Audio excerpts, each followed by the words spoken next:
이 도시 속 도시라는 것이 지금 전 세계 주요 도시의 도시개발 트렌드입니다. 도시 속 도시여야지 돼요. 왜냐? 전 세계 도시는 전반적으로는 기능별로 쪼개져 있거든요. 그래서 우리나라로 치면은 직장은 강남에 있고, 뭐 집은 경기도에 있고, 그 다음에 레저 시설은 경기도 외곽에 있고, 쇼핑 시설은 또 어디에 있고, 이런 식으로 기능별로 좀 쪼개져 있기 때문에 그 기능을 이용하기 위해서는 이동을 해야 되는데, 그 이동이 너무 오래 걸린다는 게 지금 전 세계 주요 도시의 큰 비판입니다. 그래서 이걸 어떻게 해결하냐면은,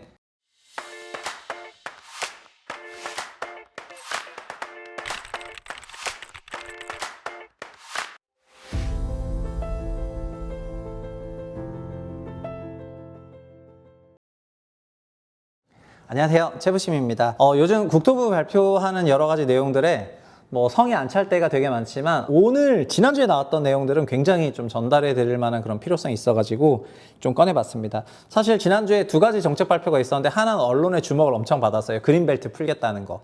그건 언론 주목을 되게 받았는데, 두 번째가 뭐냐면은 판교형 융합특구를 개발하겠다, 이런 내용이 있었거든요. 근데 그 부분이 어떻게 보면은 미래 도시의 핵심일 수도 있어가지고 그 내용 조금 설명을 하겠습니다. 네, 첫 번째는 그린벨트 해제인데요. 그린벨트 해제는 뭐 약간 4개소를 발표한다고 했고, 제일 사람들이 주목한 거는 아무래도 서울 서리풀, 약간 이 동네였습니다. 그러니까 서울 뭐 서초구 쪽에다가 이제 푼다는 그런 내용이 되는 건데, 이제 서초구에는 서리풀 공원도 있거든요. 그 서리풀 공원도 있고 서리풀 지역을 만들어가지고 여기 약 2만 호를 공급한다는 내용이 있었고, 그리고 대곡, 그러니까 여기 고양시에는 GTX 대곡역이 있는데, 그 대곡역 북쪽으로 또 신도시를 또 파가지고 이제 만들겠다는 거, 여기도 거의 약 1만 가구 가깝게 공급을 하거든요. 그거랑 의왕, 오전 완곡지구가 있고, 종전 발표했던 거랑 또 약간 연계되고, 그리고 의정부에도 용현지구를 신규로 공급하기로 해서 요렇게 이제 주택도 짓고, 그 다음에 여러 가지 개발 사업도 하기로 했습니다. 그리고 이걸로 또 부족해서 내년에 또 3만 호를 추가 발표하겠다고 했기 때문에, 그린벨트 발표와 관련해서 또 부동산 시장 어떻게든, 이런 질문 제가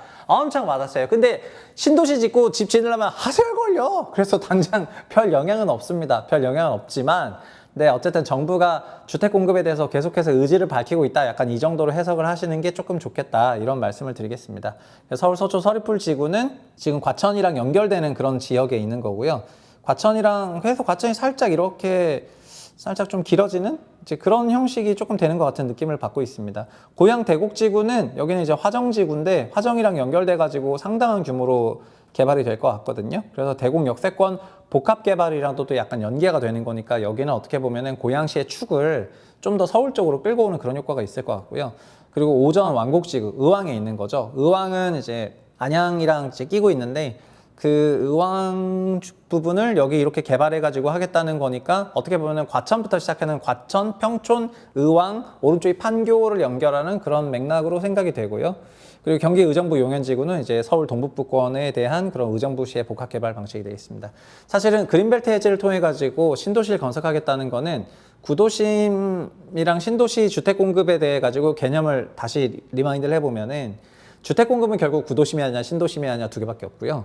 그리고 구도심이 하는 거는 민간 택지냐 구도심도 민간 공공 택지가 있거든요. 민간은 재건축 재개발 같은 거고요. 공공은 뭐 용산 같은 거죠. 정부가 갖고 있는 거니까요. 이런 걸 통해 가지고 공급할 수가 있습니다. 현 정권의 특징은, 전 정권은 그러니까 공공 택지를 뭐 적극 개발할 그런 생각 없었는데, 현 정권은 어쨌든 구도심 내 공공 택지를 적극 개발할 생각이 있어요. 이게 조금 다른 것 같고요. 그리고 신도시 같은 경우에는, 전 정권은 신도시를 초반 앞에 반 기간은 신도시 생각 안 하다가 뒤에부터 생각을 하게 된 거고, 지금은 신도시를 어쨌든 이어나가고 있습니다. 근데 신도시는 상대적으로 빨리 지을 수가 있는데, 신도시 위주로만 너무 하다 보면 또 구도심이 방치되는 그런 결과도 있다, 이렇게 말씀드릴 수가 있겠습니다. 근데 이거랑 저는 이 부분은 어쨌든 과거에 했었던 그런 패턴이라고 생각하는데, 좀 다른 형태의 정책이 나온 거는 11월 7일에 나온 거고요. 이게 도심융합특구라는 이름으로 진행이 됐습니다. 이름은 도심융합특구인데, 아마 사람들한테 좀 직관적으로 이해를 주기 위해서 판교형 테크노밸리라고 한 것 같습니다. 판교 가보시면은 어마어마한 기업들이 있고, 거기 진짜 말 그대로 거기서 일자리가 창출되면서 그 통근통학이 많이 이루어지는 그런 형태인데, 그런 거를 부산, 대구, 광주, 대전, 울산 5개 광역시에 짓겠다, 이런 내용으로 이제 진행을 하는 겁니다. 인천은 빠졌어, 미안하다, 약간 이런 거고요. 근데 인천은 어차피 수도권이니까 사람들이 많이 오고 있는데, 부산, 대구, 광주, 대전, 울산은 이제 인구가 빠져나가는 그런 도시라고 생각하고, 여기를 일자리를 베이스로 하는 테크노밸리를 만들겠다고 하는 이런 형태의 정책이 되겠습니다. 원래 정부는 이런 거 하라고 있는 거죠. 이런 걸 해야지 그래야 민간 사업자들이 집 짓고 그러면서 단지 조성하고 할 거 아닙니까? 그래서 전체적으로 면적도 보시면은 부산이 191만 제곱킬로미터인데 이게 100만이 1제곱킬로미터니까 서울 마곡지구가 한 3제곱킬로미터 정도 돼요. 근데 부산이 1.9, 그러니까 부산은 마곡의 3분의 2, 대구 1, 광주 약간 1에 가깝고 대전 1.34, 울산도 약간 2. 그러니까 면적이 작진 않습니다. 작진 않고 이거를 지방형 판교 방식이라 그래가지고 법인세를 완화해 줄 예정입니다. 판교가 그랬으니까요. 그래서 여기에 들어가는 기업들에게는 법인세가 완화가 될 예정입니다. 그러면은 이것만으로도 일단 기업들이 좀 갈만하죠. 여기 특구가 될 거니까요. 그 다음에 건축 기준을 완화해가지고 용적률도 조금 이런 걸 줄 거고요. 그 다음에 여기 지역이 좀 면적이 넓다 보니까 해당 지역이 개발될 때 여기 입주사 직원들을 대상으로 주택도 공급해 줄 생각이거든요. 그런 내용들이 많이 있어가지고 굉장히 귀추가 주목되는 그런 개발이 되겠습니다. 광주에 있는 상무지구는 제 광주 지도를 보시면 좀 아시겠지만 그 다음에 대전의 도심융합특구는 KTX 대전역이 있고 충남도청 자리가 있는데 여기를 이렇게 복합해서 연결해서 지을 생각이고요. 부산 도심융합특구는 여기 반송로를 따라가지고 여기다가 지을 예정입니다. 센텀 지역에 짓게 되는 겁니다. 그래서 부산 센텀은 이렇게 건설될 예정이고 1단계 사업 먼저 하고 2단계 하고 3단계 하고 이렇게 진행할 예정이고 대구 도심융합특구는 이제 대구 여기 삼성 창조 캠퍼스 하고 그다음에 구 경북 도청부지 그 다음에 경북대학교를 트라이앵글로 연결해가지고 이런 데를 융합특구로 만들려고 하는 겁니다. 사실 도심융합특구가 전부 무슨 도시개발하겠다 이런 게 아니라 기존에 있었던 인프라랑 연계되는 그런 말 그대로 융합해가지고 도시기능이 확장되도록 하는 그런 형태의 도시개발 사업을 하겠다는 겁니다. 일본식으로 한다는 거죠. 한마디로. 그러니까 이 방향이 맞죠. 그래서 울산도 면적이 굉장히 넓은데 그런 방향으로 갈 예정이고요. 그래서 도심 개발을 이렇게 복합 개발하는 형식을 요새는 도시 속 도시라고 부르고 있습니다. 이 도시 속 도시라는 것이 지금 전 세계 주요 도시의 도시개발 트렌드입니다. 도시 속 도시여야지 돼요. 왜냐? 전 세계 도시는 전반적으로는 기능별로 쪼개져 있거든요. 그래서 우리나라로 치면은 직장은 강남에 있고 뭐 집은 경기도에 있고 그 다음에 레저 시설은 경기도 외곽에 있고 쇼핑 시설은 또 어디에 있고 이런 식으로 기능별로 좀 쪼개져 있기 때문에 그 기능을 이용하기 위해서는 이동을 해야 되는데 그 이동이 너무 오래 걸린다는 게 지금 전 세계 주요 도시의 큰 비판입니다. 그래서 이걸 어떻게 해결하냐면은 그 기능들을 묶어가지고 한 스팟에다가 두겠다는 거고요. 아주 미세한 게 아니라 좀 괜찮은 규모로. 그러면은 이게 마치 도시 안에 또 조그만 소도시가 있는 개념이 되는 거거든요.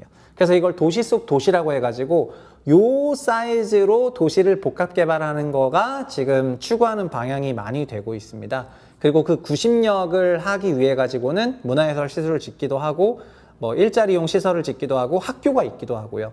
그래서 과거에는 이런 그 구심점 역할을 하는 것들을 일자리로 했었다가 미국으로 넘어갔을 때는 이게 초등학교로 바뀌어서 근린주구 이론으로 좀 성장이 됐었고요. 요즘에는 그게 뭐 학교일 수도 있고 문화시설일 수도 있고 일자리도 있고 되게 다양하지만 어쨌든 권역별로 딱 15분에서 20분 이렇게 특정 N분, N-minute 도시라고 부르는데 N분 도시가 요새는 이렇게 되게 일반화되고 있습니다. 그럼 이렇게 N분 도시를 만들려면은 도심 안에 이런 복합 개발하는 구심점이 있어야 되겠죠. 그런 걸 만들어 두면 그 안에는 미니 도시가 되는 거죠. 그러니까 이게 되게 글로벌 방향이랑 맞는 방식이 되겠습니다. 그렇게 되는 거고요. 복합 개발을 하게 되면 시간 이동이 최소화되니까 사용자 편의성 도시가 된다. 이런 말씀을 드리겠습니다. 어쨌든 그 국토부가 요즘에 하는 여러 가지 정책들 중에서 저는 이게 제일 맥락에 맞는 내용이 아닌가 이런 생각이 들었고요. 물론 이것도 앞으로 진행되는 거를 좀 더 지켜봐야 되겠지만 이제 그린벨트를 풀어가지고 신도시를 몇만 가구 짓는 이런 형태의 도시 개발은 한국에 1990년대에 매우 적합했다라고 말씀드리겠지만은 앞으로 가구 수가 이렇게 급감하는 그런 국면에서 구도심 다 버리면서 신도시 지어가지고 막 몇만 가구 이상 가서 전부 이주하게 살게 하는 것이 우리가 추구해야 될 방향은 아닌 것 같고요.